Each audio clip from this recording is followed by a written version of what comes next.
Welcome back to another episode of Fantasy Football RPG. I am one of your co-hosts, FF Mike Cash. You can find me on Twitter at FF Mike Cash with a K.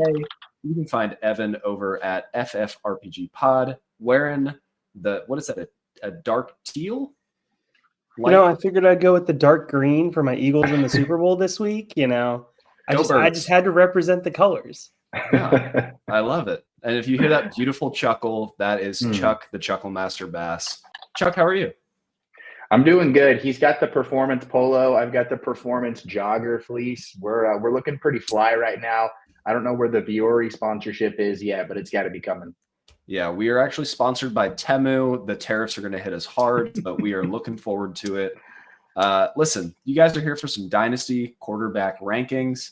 So like it is 2006, we're just going to pull up the old tier maker machine, and we're going to yell about some quarterbacks for as long as it takes. We're trying to get through 32, but if we hit an hour, we're going to have to stop. Enjoy this beautiful ad for the Galaxy S25 Ultra.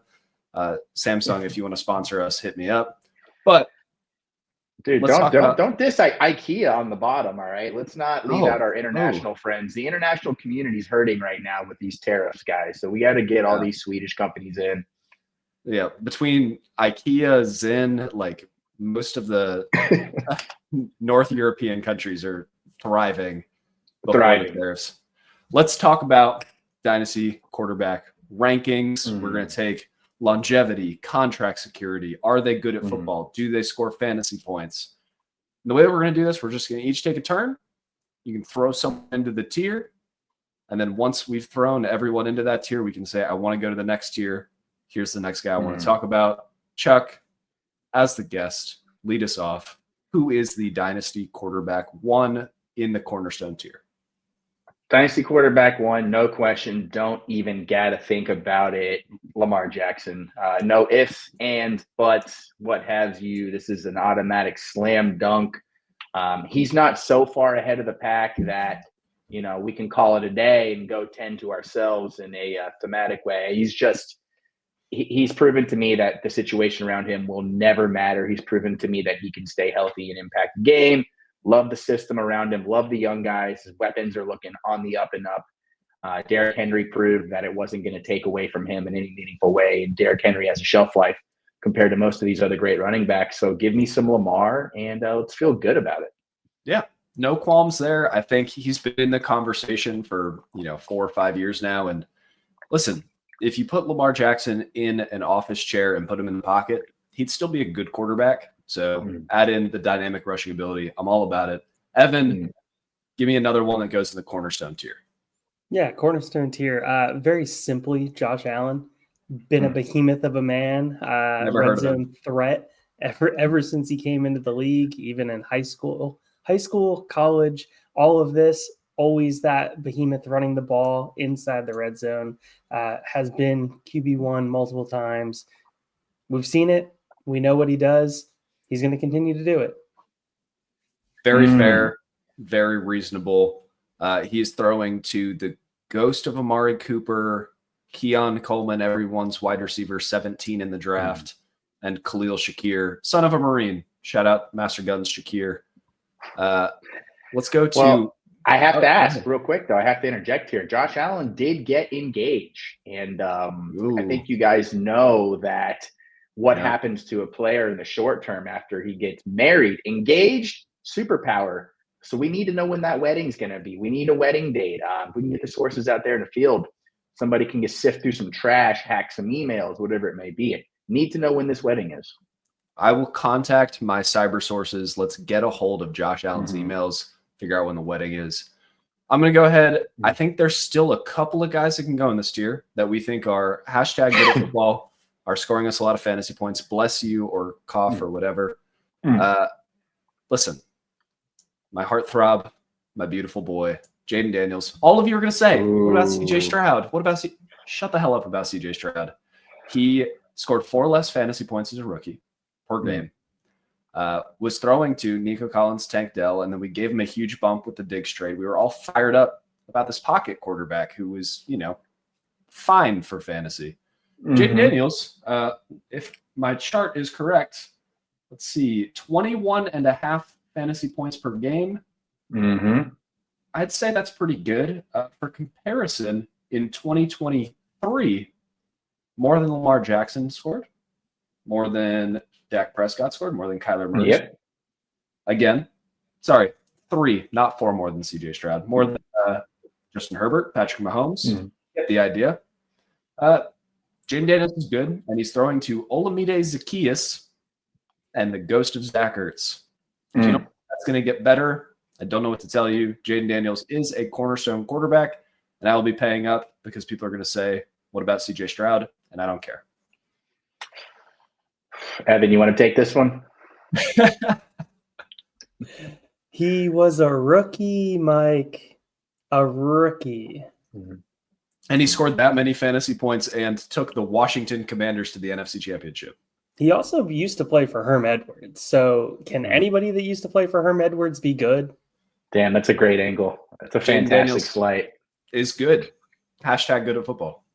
So I will say the pushback for me would be Cliff Kingsbury, Cliff Kingsbury leaving, Dan Quinn running the show. Not sure who they would bring in as an offensive coordinator. However, I would still have him as the QB3. I just don't think I would have him in cornerstone. Interesting. I was pretty sure I read somewhere. I'm trying to Google it quickly because why not do the show on the show? According to all of Washington media, Cliff Kingsbury confirmed staying in Washington. And who else to listen to other than Washington media? Yes. It's hard to argue against that. Also, Brandon Ayuk wanted to come play for him earlier in the offseason. That was a pretty good sign. Yeah. Bring back Evan. That Arizona State reunion right there. So much success back in college. Yeah. Yep. All right. You guys want to move him down to QB1 and call that the end of the tier, or do you want to keep him there and add maybe 1 or 2 more guys? I think for content, you got to keep him in cornerstone.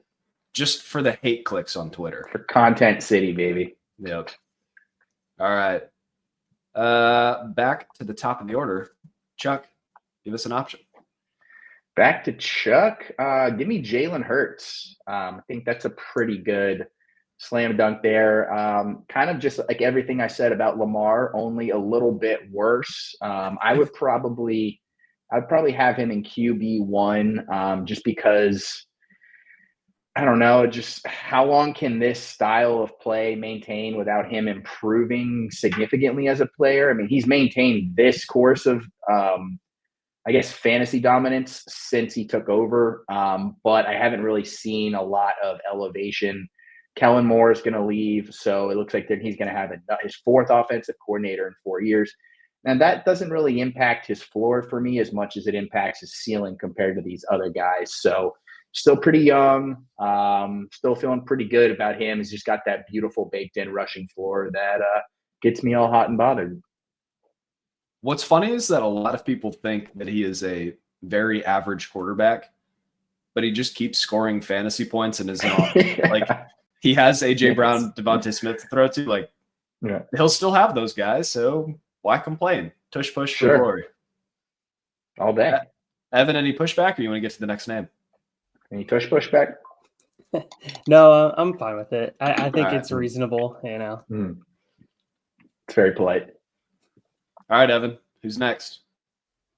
Can I throw Joe Burrow up in the cornerstone? I know. I get it. He's going to most likely lose T. Higgins because their owner is an absolute cheapskate and just pinches pennies wherever he can. But he's still got Jamar. He's still Joe Burrow. And whenever you have Jamar, you have a chance to have a 4-touchdown game as a quarterback. That's all I need to know. The defense is mid at best. My pushback, how long will Cincinnati have one of the league's worst defenses and Joe Burrow have 2 of the best receiving options in the NFL? If both of those things are true forever, hell yeah, let's do it. He doesn't need 2. He just needs Chase. YOLO ball only. Come on. He's down there somewhere. I just want to know what like a normal season for Joe Burrow actually looks like. Because if it's last year, fuck yeah. I'd throw him in that cornerstone without a doubt. I just want to see 2 normal seasons in a row where we've got some consistency, but that's not really on him because he's always played well. I guess it's just more of like a, I want them to sober up a little bit. Evan, I have some fun little nuggets here for you because I'm going to keep pushing back on this. Joe Burrow without T Higgins averages 262 passing yards, only 2 touchdowns, and almost a full interception per game. Does that change your mind at all? No. Does that sound like a QB1? A cornerstone. All right. No problem. I'll put him up there for the clicks because I think we're putting Patrick Mahomes lower. The Mahomes ranking is going to really sell this bad boy. Where is this hot, beautiful, looking guy? All right. Fine. We'll put him in cornerstone just because you're so adamant. All right. Don't do it. Boo. I have to. Oh, corner. Oh, man. You guys are just dunking on me with 2 frog leaps over Jalen Hurts into cornerstone. If I told you that one quarterback right now is going to play at the exact same level for the next 10 years, who are you betting on other than Patrick Mahomes? Baker Mayfield. Well, that goes without saying. He's honestly, let's just throw him up there. But, it's a palooza right now. As far as security, the value that he brings on name brand, and what you can get for him in a trade, even in 5 years, I think just Mahomes is going to be one of those guys you can build around. And listen, he was doing this without Rashee Rice. He was doing this with Xavier Worthy, trying to figure out where his hands were. He's doing this with an ancient Travis Kelce. There's a very real world where they improve either their running back or they improve their wide receiver room. They improve somewhere on that offense, so he's not throwing to Juju Smith-Schuster in another playoff game. That's what I want to see. I want to see them. Like, it's frustrating to me because we just had the blueprint of the Patriots, who I do think they've modeled themselves after, of like, it's not important for them to put up stats. It's not important for them to be explosive deep down the field regularly. It's important for them to break records. And I get nervous with him. I think he's gotten too smart and he doesn't have much left to prove. And in fantasy, that can end up being challenging. I'm just waiting for him to get his pissed off Randy Moss. Like, somebody needs to go make AJ Brown really mad. Somebody needs to make, like, let's go get Devontae Adams to the Chiefs. Like, let's make something fun happen. The best they can do is Cooper Kupp. Listen, that'll work. That would actually work. All right. So Mike, he is an elite playoff quarterback. Playoffs are not something that we get fantasy points for. Last time I checked. No, but he's also, listen, if you got Joe Burrow up here, best ability is availability. And Joe Burrow, just ACL, knee, ankle, wrist.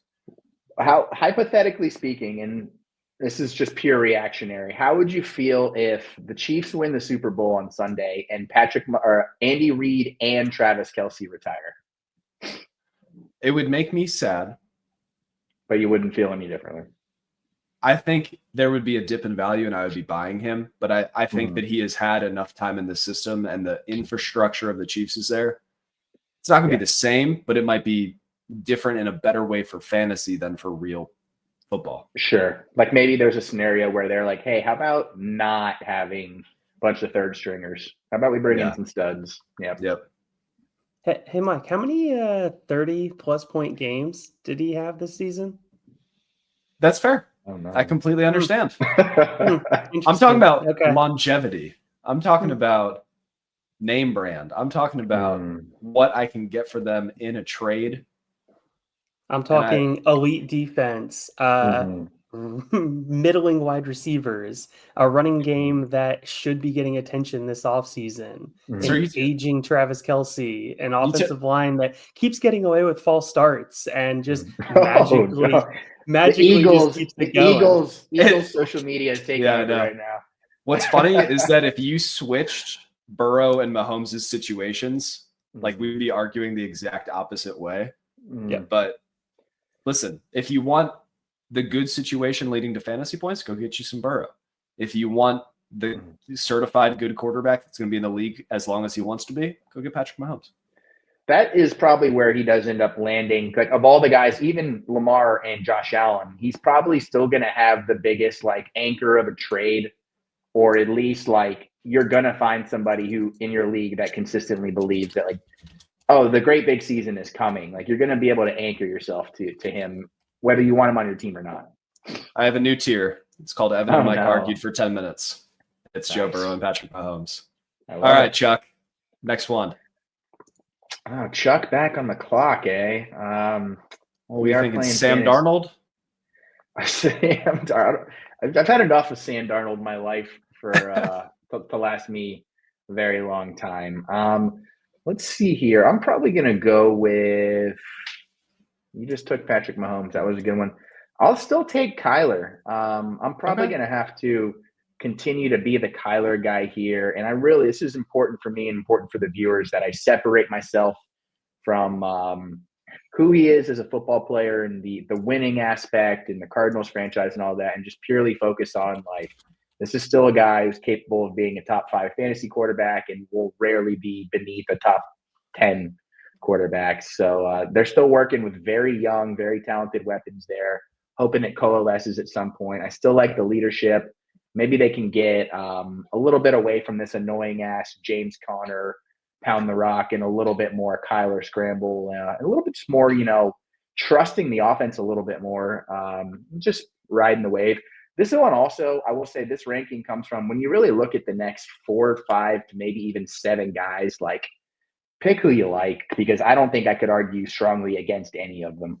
Yep. Completely agree. Lots of good fantasy upside here, but also, dude, the Call of Duty narrative remains undefeated. Yeah, the best. All right, Evan, who's next? Oh, man. All right. Let's go Shador down in the low end. Okay, you're moving him down. All right. Yeah. Oh, nice. That's a nice way to fill in the gaps there, Evan. Forgot the rules. Yeah, we're just kind of jumping a little bit around here, able to pick whoever I want. So Shador, lacks the elite arm strength that makes elite quarterbacks, lacks elite mobility, doesn't have that. I wouldn't even say that he has great mobility or very good mobility. He has okay mobility for the NFL. Holds the ball too long. We saw what happened with Justin Fields holding the ball too long. Sure. Okay. He's the kid of Deion Sanders. All right. Does that mean that he's just magically really great at football just because of bloodlines? And last time I checked, you still have to play well to score fantasy points. So he's probably going to a rough franchise. We'll see where he lands up this coming draft. But I think he's going to be overvalued when it comes to most fantasy people. Just seeing the name cachet is going to prop him up. But point total wise, he'll be nothing more than a low end QB2. Yep.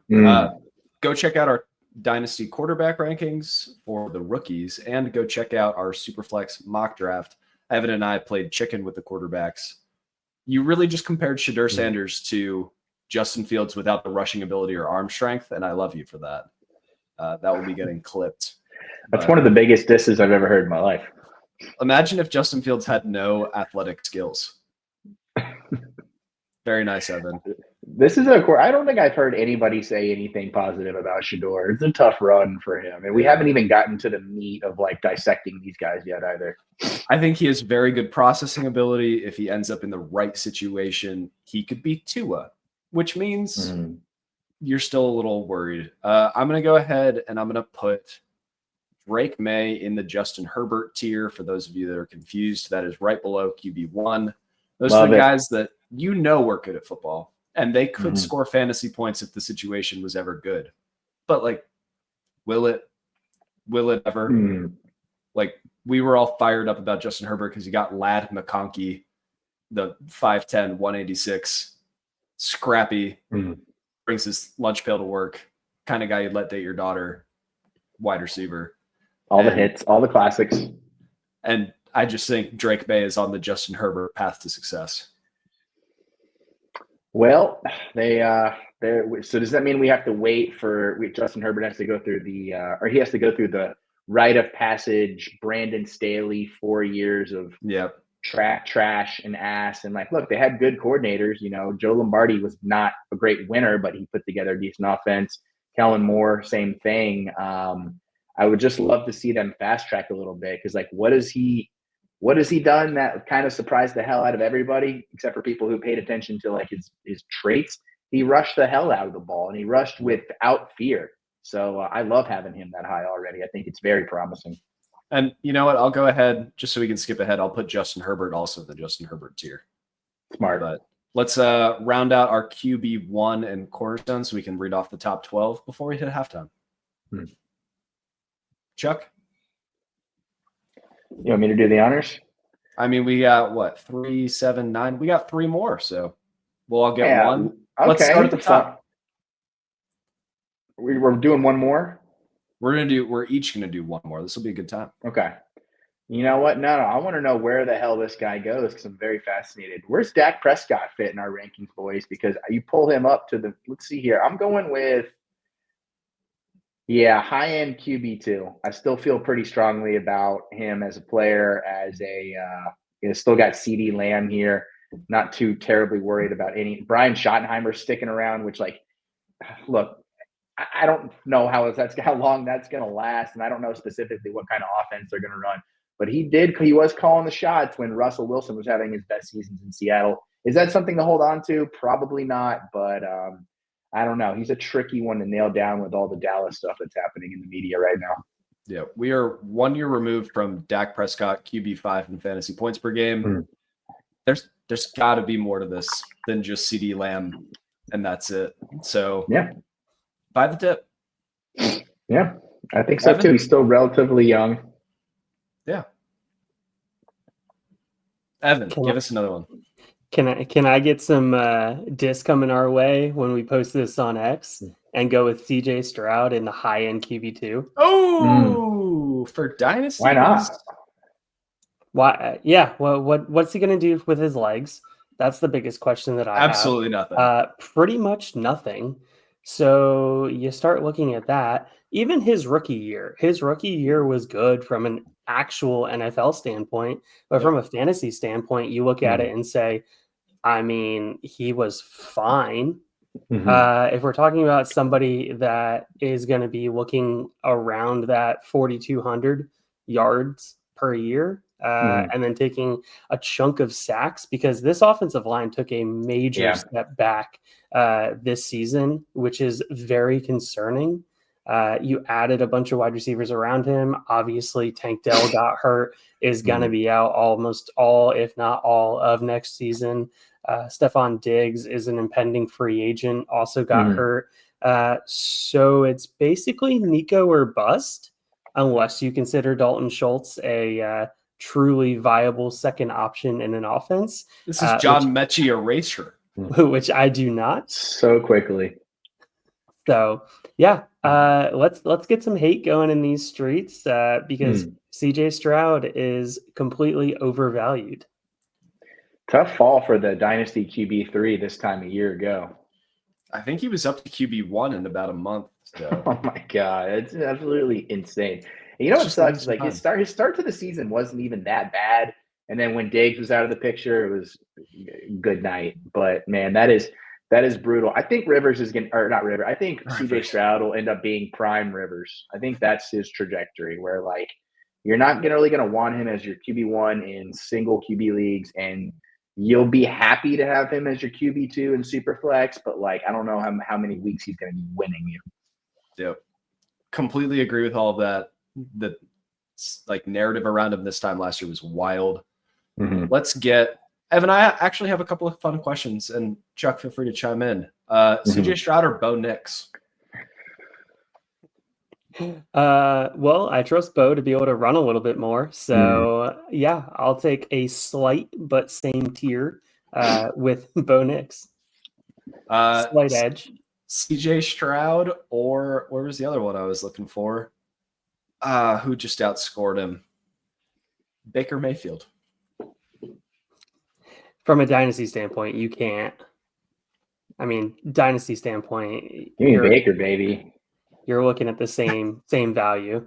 So it's age versus production. It's the age old question. How do you want to run your dynasty team? You're a competing team. Someone offers you Baker and a 2 for CJ. Oh, I mean, that's an absolute hard smash. You're taking Baker? You're looking at almost a 10-point difference in their points per game last year, and that's with Chris Godwin missing a lot of time. And now I know Stroud missed a lot of time as well, but Baker maintained his production despite losing his big boy. Guys, I think I might need to change the name of this tier to low-end QB1 or, Oh, come on, Mike. That is QB2 tier. We don't have 12 quarterbacks up there. We have 9 quarterbacks ahead of them. This is QB1 territory, unless you have other people you want to throw up there. I like it. I like it a whole lot. Anybody they want to put in the top 12 before I read them off? Well, the problem is that everybody else after Baker will have scored less points last year than Jimmy Garoppolo did, at least average. So it gets dicey. Jordan Love? Oh man, if you had asked me that question this time last year, Jordan Love would have probably been in my top 6. I know. And I feel so uncomfortable about. I would probably take Jordan Love over Baker and Stroud if I'm really being honest. I still think he's that talented, and I still don't think they've made a concerted effort to get him guys that can really bring week-to-week consistent value. Yeah, give me that. All right. Well, can we bump him to the Herbert tier? I like that too. Yep. All right. I'm fine with that. He's going through his Herbert right now. It's true. I love it. Right. Okay. So for the audio-only listeners, what we've done so far, cornerstone, we have Lamar Jackson, Josh Allen, and Jaden Daniels. We have in the Evan and Mike argued for 10 minutes, Joe Burrow and Patrick Mahomes. As our only 2 QB1s outside of that, we have Jalen Hurts and Kyler Murray. Then we have the Justin Herbert tier of Drake May, Justin Herbert, and Jordan Love. And then that puts us to 5, 7, 10. We need 2 more. Somebody rearrange these QB2s for me. Otherwise, Bo Nix is the QB11. Well, no, Mike, let's take a moment and realize what we just did right here. We're telling every fantasy player out there right now how valuable it is to have one of those top 5 picks, to be able to go get one of those top 5 quarterbacks. And then you start hitting that little bit of a gap, between the Hurts, between the Kylers. You start hitting that gap right there where some of those position players are going to start to go, and you're going to see some startup picks. You're going to see those guys going before this next tier of quarterbacks. All right. Well, that puts Bo Nix at QB11 and Dak Prescott at QB12 with the same tier of CJ Stroud and my beloved Baker Mayfield. Let's get into the rest of the boys. We got 15 down, 15 down, 17 to go, 32 minutes to do it. Let's hit it. I'm into it. Chuck, Caleb Williams still sitting here, JJ McCarthy, Jared Goff, Cam Ward. Give us some I think this is where I just have to start looking at okay, what's my 3-year window? What's my 5-year window here? Still believe their season was too good. Still too many young weapons. Give me Jared Goff in that next tier right after our boys. Yep. I like that. I don't see his ceiling or even, honestly, probably even his points per game staying or getting any better. But I do think that it's just because he Jared Goffed it up all over the place. And that's still stuck in my mouth a little bit. But and the infrastructure there, I think, is proven out. And he's got just too much around him.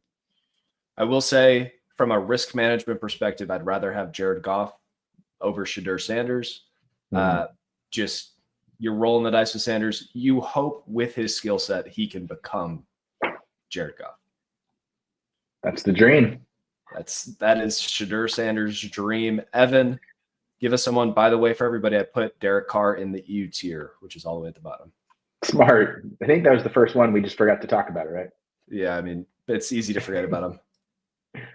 Very fair, very fair. Hey, how about we make a case for Caleb going in that high-end QB2 behind Baker conversation here.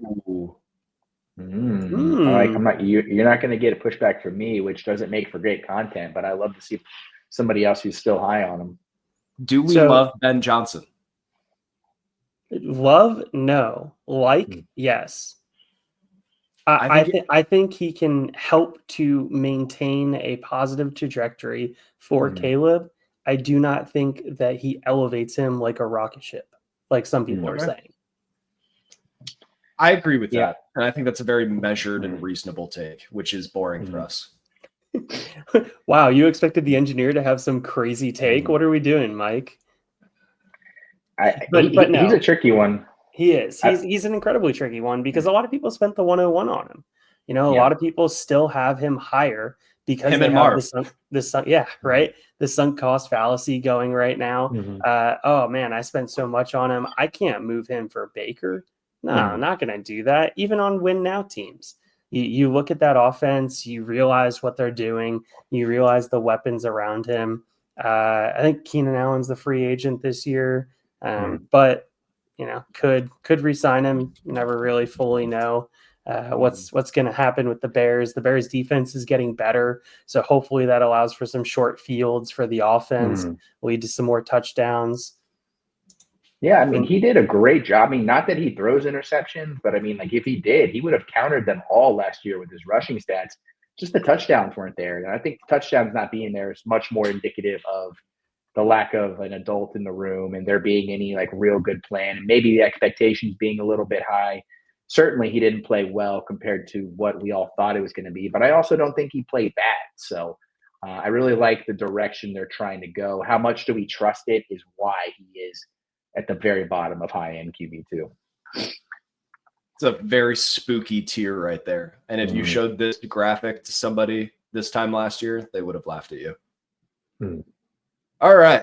Well, I was hoping you guys would have less interesting things to say. I'm going to go ahead. I'm going to take Cam Ward, and I'm going to put him above Jared Goff for the mystery box factor if Jared Goff would move over for me. I think Cam Ward, thick, sturdy runner, able to do a little bit with his legs. He has the dog in him, certified from Miami. They checked for us. The blood test came back positive. He has that dog in him.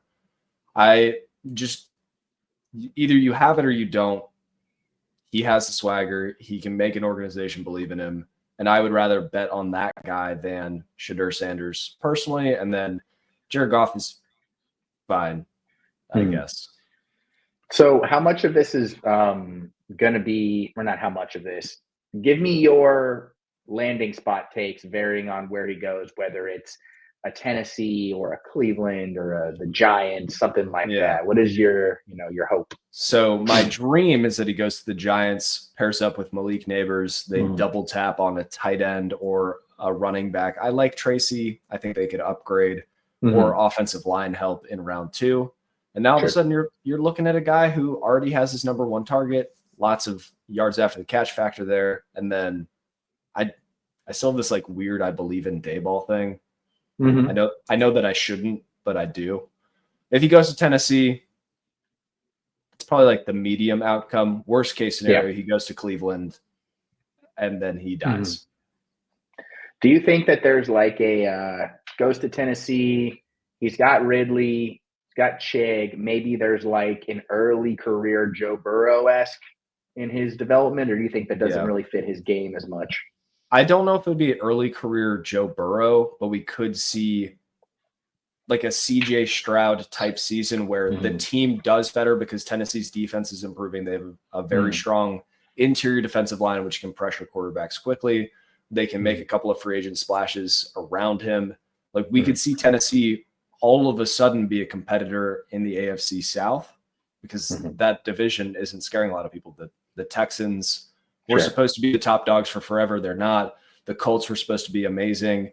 I can't even think of the other team that is there because they're that bad. So you can just see this scenario where Cam Ward is useful for Tennessee. Lovely. All right. That puts me up, right? The other team's Jacksonville. I didn't forget. But yes. I know. That was my transition. I was just making sure the people at home didn't tag me. let's get Trevor Lawrence up there and let's get him into Are You Sure? Ooh. Trevor Lawrence, I think, is a good quarterback.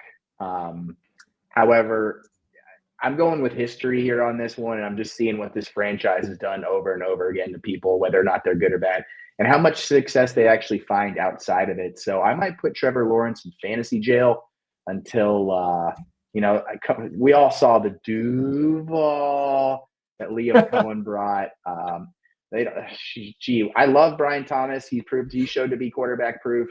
I don't think Trevor Lawrence is team proof. Are you sure for me? That really stinks because I still believe in Trevor Lawrence, but I also believe everything that you're saying. Let me check real quick. Who scored more fantasy points per game last season? Mac Jones in full games or Trevor Lawrence? Oh God, please tell me this is a trick question and it's Trevor Lawrence, because that's gonna hurt. It is a trick question. It is Trevor Lawrence, but it's closer. It's closer than we want to talk about. Trevor Lawrence was the QB 25 in points per game, and then for full games for Mac Jones, or we can include the Houston game.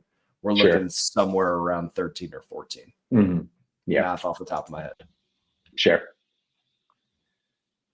All right, Evan, to get it done. Can I take a wild card here and JJ McCarthy and say that Josh Dobbs up there? Ooh, JJ. Where are we going with JJ? We're gonna go. Mike. The Vikings think so. The Vikings think so. That's for sure. Yeah. So I'm gonna put him ahead of Cam Ward in the low end QB2 because I haven't seen enough. I haven't seen anything at the NFL level for the most part in the regular season. At least we saw some preseason, but we know that this Minnesota team can be elite from a weapons standpoint. We know that Kevin O'Connell is one of the best play callers, one of the best head coaches in football right now. He runs a masterful offense. They are indoors, which is always huge for somebody like that. All of these things lead to the situation being so good that if JJ McCarthy struggles, you should still have a window to sell him after, say, 6 games. But if he starts to take off, it's going to be an absolute rocket ship where people are just going to start steaming him up. My guy's going to have 2 300-yard passing games and will be the Dynasty QB5 by the end of the week. I cannot wait. Too low if you ask me. No, trade cut's going to be wild. Sam Darnold had value this season because of the fact that that offense is that offense. Yep. We've seen 5 quarterbacks come in there in the last 2 years and have meaningful, consistent fantasy performances. Probably the most QB-proof system in the league other than the 49ers. I love it. I think you're right. I think there's a scenario where he could actually be very immediately impactful from a fantasy standpoint. I love it. Yep. All right. I think I might close out our low-end QB2 tier. I'm going to go ahead and throw Brock Purdy in there. Any argument, I'm going to put him at the top of it because I think the moment that he signs that contract, we're all going to be like, this was always going to happen. But there's still that little bug in your ear being like, what if they get rid of him? Listen, he's going to stay in San Francisco. He's going to be surrounded by good weapons and a good OC and a good head coach. It's going to be fine. Yep. That's what they want. That's that's like what Kyle Shanahan wants. He doesn't want Kirk Cousins at $160 million coming in and doing, like, he wants a guy he can manipulate. He's like a terrible psycho girlfriend who wants all the control. He's gaslighting Brock Purdy into taking a smaller contract. That's right. And it's working. Hey, Brock remember Purdy that is not injury? the reason they don't have a Super Bowl yet. Remember that injury? Remember that surgery, Brock? Like, yeah, I helped to pull you out of that and keep you relevant in this league. Yep. So I think that is money. Listen, big asterisk here. If he doesn't sign the contract and he goes somewhere else, like, he's like the very bottom of the "Are you sure?" options. But as long as he's in San Francisco, he's a low end QB2. Mike's, I like it. All right. Back up. Deshaun Watson, cornerstone. he's the cornerstone, depending on what we're actually ranking here. There is a type of ranking where he's on the cornerstone list. I'm just not sure we have all. Yeah, him and Justin Tucker are alone at the top. Yeah. Let's bring a fun one in here. Bryce Young, and let's scroll up a little bit here. Let's go with ahead of Trevor Lawrence, and are you sure? Now, I'm wondering. I'm torn between.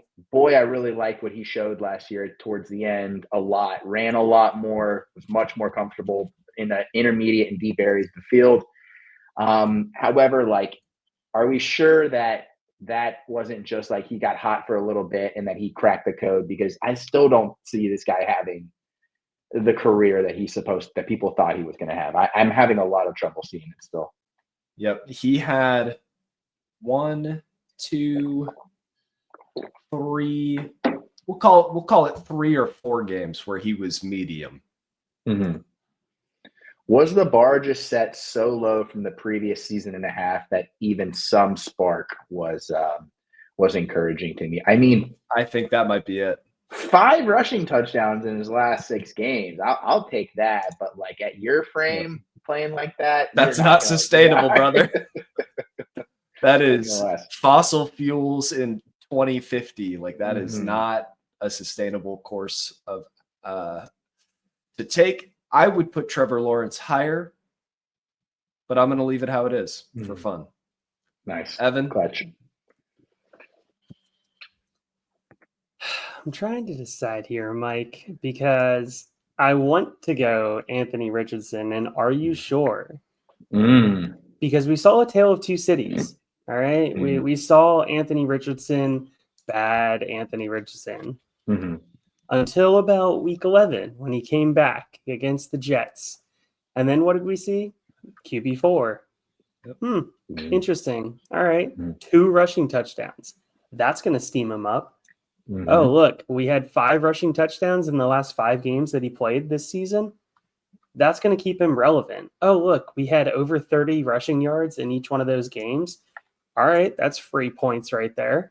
You start looking at all of this and you start looking at the weapons that are in this offense. You have Josh Downs, you have Alec Pierce, who absolutely took a giant step forward this season. You have Pittman, who took a giant step back. You still have a offensive line that is good, falling back a little bit of what they used to be. And you still have Jonathan Taylor in the backfield, even though some people seem to think that Jonathan Taylor has regressed to RB2 territory. Interesting take, but okay, you're allowed to do that. Yeah, Anthony Richardson is a rushing threat. And what do we love for fantasy? Rushing threats. And it gets you points every single week. He's either going to be done and people are going to be completely dead on him after this season, or he's going to be absolutely steamed up into the high-end QB2, low-end QB1 conversation at the end of the season. It's going one of 2 ways, and you should know by week 6. Yep. Anthony Richardson's adjusted yards per attempt is hilarious to look at on his game log. We have everything from week 2 and 3, 2.6, 3.8, all the way up to 17.8 and 9.8, because that's how Anthony Richardson plays. You throw him in your lineup, he's either scoring you 40 points or he's scoring you 0. I wish he would never throw the ball. The guy needs to be running on every play. What is with why are they forcing it? Just let him go. Because if they let him go, we're going to know real soon, like, okay, this is a top 5 asset in fantasy or ew. And I want to know, like, I can't wait another year. I need to know now. All right, Mike and Chuck, over or under 55% completion percentage in 2025 for Anthony Richardson. Oh, man. Push. Right in the middle, 55, exactly. You know, he had 60% as a rookie, and he somehow regressed this year. Like, I didn't think a sophomore slump could hit somebody. He was tired. It's tough. You get tackled by Quinnen Williams pulling you down. You get pushing him off with one hand. It's tiring. I get it. I'd be subbing out too. I would be tired. I get it. But brother. All All right, let me pick the last guy that I'm positive will have a job in the foreseeable future. Nice. Is Tua is above these guys, right? Tua is above Shador. And which means he's above the Bryce Young, Trevor Lawrence, Anthony Richardson, Payne. I still believe in Trevor Lawrence. I still believe in Anthony Richardson. I refuse to believe in Bryce Young, even though they've all given us the same thing. You could put their stats next to each other. I'd know which one was Anthony Richardson because he's wild. But Tua, he's steady. He's reliable. I just don't know what kind of guy can lead the league in passing yards and still finish in like the low teens in points per game. My problem with them is that, like, okay, Tyreek's 1 foot out the door. Jonnu Smith was their best asset last year. He's God knows how old. Waddle's very inconsistent. The running game is, I don't know. They actually throw to the backs a lot, so that's probably more of a pro. I just like, what are they? If you got Josh McDaniels and you're like, okay, what do you want? If you could have anything in the world, what would you want this offense to look like? I don't know how he would answer that question. So it's just a little bit tricky for me. But you're right about like who's going to have a job the next 3 years too. Yep. Does McDaniels know how he would answer the question? I don't think so, dude. He would just say sunglass out right now. He'd say fast. I really want fast. All right, Evan, we got 14 minutes. Jonnu Smith in the Pro Bowl. I'm like, oh my God, he did make the Pro Bowl. He did have a great year. That was electric. Right. We got a couple of sad boys, Geno Smith, Matt Stafford. We have my sweet prince, Justin Fields.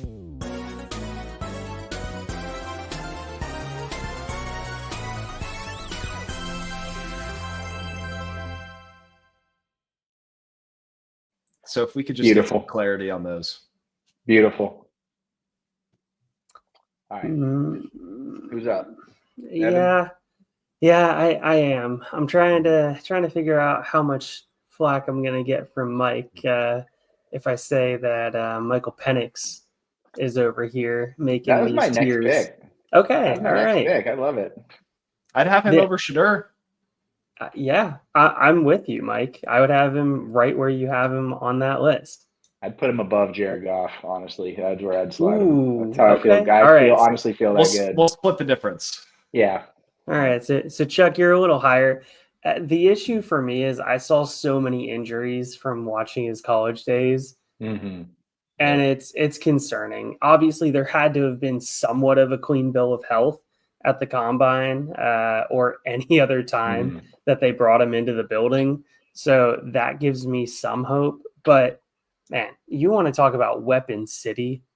It should be hard to fail as a quarterback in Atlanta, playing in a dome, playing with Bijan, playing with a very good offensive line, not just a good offensive line, a very good offensive line, playing with the completely wildly misused Kyle Pitts, playing with Drake London, Darnell Mooney. I mean, talk about a season from Mooney. My goodness. Yep. So you got some weapons there. I think this offensive line is so undervalued comparatively to how they produce and how they protect. So I think he will be set up to be from the pocket, which when you look at his Washington numbers, when he was with the Huskies, when he was in the pocket and had time to throw, much like most NFL quarterbacks these days, he's dotting it up. I'm just going to say it took him five quarters against one of the worst passing defenses in the league to hit 200 yards. Just saying. In his first start. Yeah. Just saying. But no, this is another, I think, McCarthy, Ward, Penix, Sanders. These are all mystery boxes, and we're willing to roll the dice. Maybe they become better than Tua and Purdy. Maybe they become the same. Maybe they flame out of the league in a couple of years. But that's the tier where you're willing to roll the dice and have a little fun. You're really going to see this year because I love that. Where was I going with that one? I love that they retained Zach Robinson because second year of the McVay guys is usually like, okay, this offense is taking form. This is what we want to be. Can you operate it or not? And most of the time it goes very well. There are examples where it hasn't, but you're going to get the full picture in 2025. And I do like that about him. Yep. All right. I think we have gone far enough. So we've already gone through all of our Justin Herbert and high-end QB2 tier. Starting with the low-end QB2, we have Brock Purdy, JJ McCarthy, Cam Ward, Jared Goff, Michael Penix, Tua Tagovailoa, Shadur Sanders, Bryce Young, Trevor Lawrence, Anthony Richardson are down one tier. Those three. Derek Carr in the U tier. We just have a couple of quarterbacks to get through. And then we're at 32, which is enough for tonight. We got 10 minutes to get there. Chuck, before we get into that, give the people a shout out. Maybe they sign off as they get to this gross tier. Sure. I like it. This is professional plugs right here, right before the third act. That's big time. That's Hollywood stuff right there. I am Chuck Bass. I'm host of This Guy Sucks. You can also find my work on another fantasy show with Player Profiler. I'll be coming to you guys live at least once a week throughout the off season, getting into some shenanigans, and we'll get a lot of fun stuff coming. I'm also just Twitter fiend. You can always find me on there, barking up the wrong tree and having a good time at Chuck F. Bass. Heck yeah. Chuck was one of the first people to let me come on his podcast, and for that, I will always be grateful. Hey, you're listening. You. Through the screen. I see you. Like and subscribe, please. We're trying to hit 1,000 by the end of the year. It would mean a lot. Just click for you. It means a ton to us. Yes, I do check that every day because I'm obsessed. But let's get back into it. Chuck, you have another guy to pick.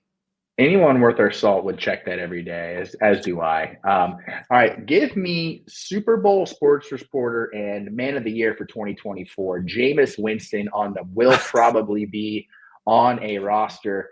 He asked Saquon Barkley what team should sign him, and Saquon said the New York Giants need a quarterback. Now, I want Jameis Winston on a roster. I don't care if it's 8 games. I'll take anything I can get at this point.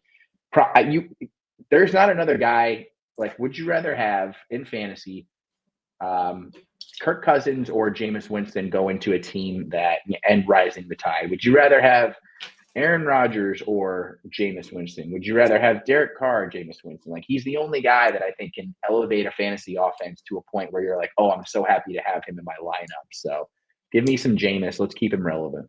God, him on the Giants would be so fun, but so stupid. I could go for some stupid, though. We need a little bit more stupid. Everyone's plans are too buttoned up. We need them to let loose. That's why he was perfect in Cleveland. Stupid organization, stupid plans. Yes. They have a $250 million quarterback hanging out on the bench. And they're like, we need to get Jameis out of there because he's having too much fun. Way too much. Evan, give us some more fun. Who you got? Let's go with a depth bench option in Matthew Stafford. That perfect QB3 on your roster that you just continue to flip over. Who's my QB3 this year? That's how I like to play my QB3. So Matthew Stafford is that. He says he's playing another year, says that they're going to work something out. Sure, he's losing Cooper Kupp, but he's still got Puka Nacua. And if Puka Nacua gets 25 targets a game, who cares? He's the perfect, I'm competing. I send a second for him during my rookie draft. Look, I got a quarterback. If mine gets hurt, that'll work. Guys, what about the possibility of him not being on the Rams, though? It's real. There's some real buzz out there. No. If that happens, on the Rams. I think they run it back just for fun. What about Matthew Stafford throwing to Brock Bowers? Does that do anything for you? Oh, that moves me emotionally. I'm having a visceral reaction to that. It's kind of hot. All right. Well, as turned on as I am right now, let's talk about Geno Smith. I'm actually trying to calm yourself down, huh? I am. This is the very opposite reaction. I think he's either the top of the Are You Sure or the bottom of the low end QB2, depending on how much you listen to Seattle media. So I'll let you guys decide. Where do I put him? How about the bottom of Are You Sure? Come on, Mike. I think for Dynasty, I have to agree with him. If we're doing 2025 single QB rankings, I disagree. But for Dynasty, I think the writing is on the wall here. And I hate that because it's really not as much of a knock on Geno as it is like is the situation going to get better than DK and JSN?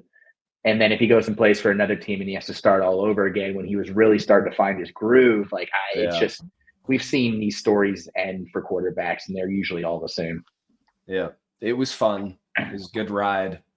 The mystery box, there's no more fun adventures with Geno. All roads lead to out of the NFL, turns 35 in October. Yeah, it was a good ride. Back to the top. Back to the top. Let's go with, who are we looking at here? We got some winners. Let's go with Aaron Rodgers and let's go with he's earned it.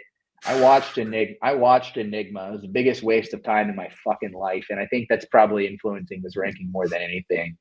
Yeah, man, I just don't think that he is you could give him Justin Jefferson and Jamar Chase, and I just don't think he's interested in winning fantasy football.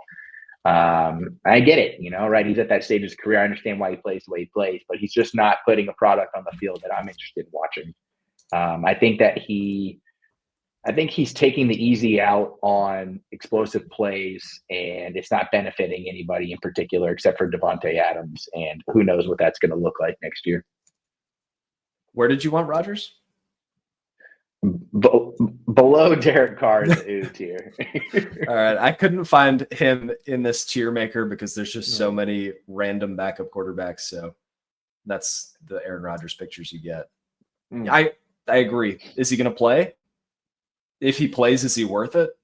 Like fantasy points per game last year, we're talking about 15.7.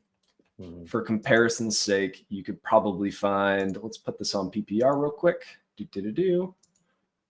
There were 16 wide receivers that scored more than that on a points per game basis. So just load up on the top end wide receivers and put them in your super flex. That's right. All right, Evan, we got a speed run. Let's get through 2 more rounds. Fire and effect. Speed run. Okay, Justin Fields. If he's the starting quarterback. I'm joking, Mike. You can talk about him. Yes.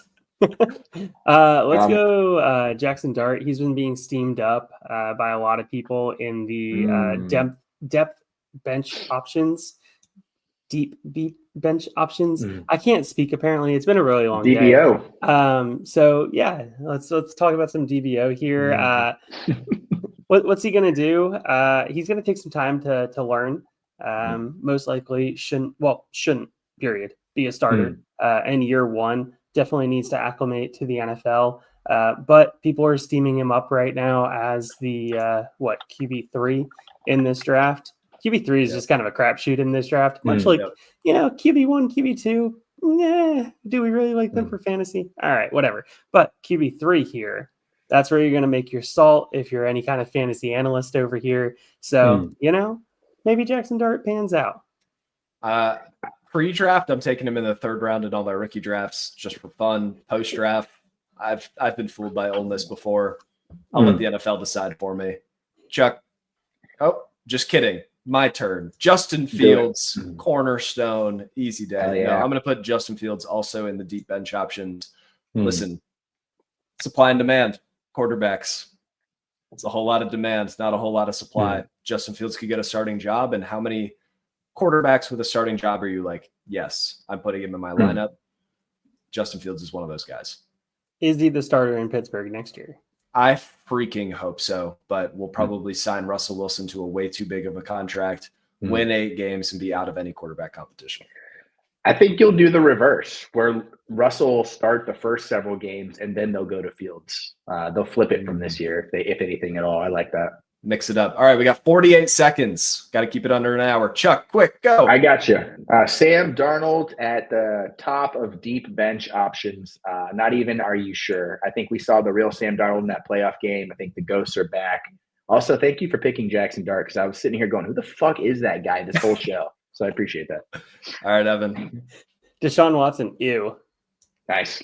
Easy. And then we've got Jalen Milroe will probably be on a roster. That does it for today's episode. Thank you very much. Hang out. Go say hi to Chuck. Be sure to like and subscribe. Go buy some W. Use code FFRPG. And also follow us on Twitter. Bye-bye. Thanks for listening to another episode of the Fantasy Football RPG Podcast. If you made it this far, be sure to like and subscribe. If you want to check out written content, head over to lastwordonsports.com. Don't let the Goblins get you.